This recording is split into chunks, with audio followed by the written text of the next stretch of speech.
અંકલેશ્વરમાં અચાનક વરસાદના છાંટા સાથે પશ્ચિમથી પૂર્વમાં પવન ફૂંકાયો. તેજ ગતિએ ફૂંકાયેલા પવનથી અનેક વૃક્ષ ધરાશાયી થયા. છાપરા ઉડવા સાથે અનેક બેનર ધરાશાયી થયા. અંકલેશ્વર વૃદ્ધ નિવૃત્ત શિક્ષક દંપતી બન્યું ડિજિટલ એરેસ્ટનો શિકાર. 16 લાખ ગુમાવ્યા. બીજી મેના રોજ આવેલ ફોન. પ્રથમ પત્નીના નામે સિમ ખરીદ કરી અભદ્ર ફોટો પોસ્ટ થયાની કેફિયત રજૂ કરાઈ. થોડી જ વારમાં દિલ્હી કેનેરા બેંકમાં તમારું ખાતું છે અને 2 કરોડ રૂપિયાની મની લોન્ડરિંગ થઈ છે કહી ડિજિટલ એરેસ્ટ કર્યા.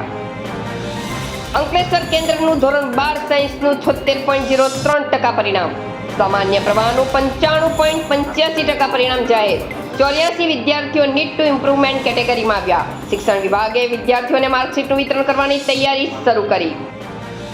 ઠાકર ધણીના ચાલકો તુમાખી નીકળી. હાઈવે પર પોલીસે કાઢ્યું ટ્રક ડ્રાઈવરોનું સરઘસ.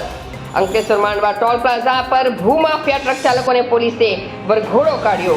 સાહેબ માફ કરી દો, હવે ભૂલથી પણ આવી ભૂલ નહીં કરીએ. 2 હાથ જોડી કાન પકડી મુર્ગા બની બેરિયર તોડનાર ટ્રક ડ્રાઈવરોએ મહિલા કર્મચારીની માફી માંગી.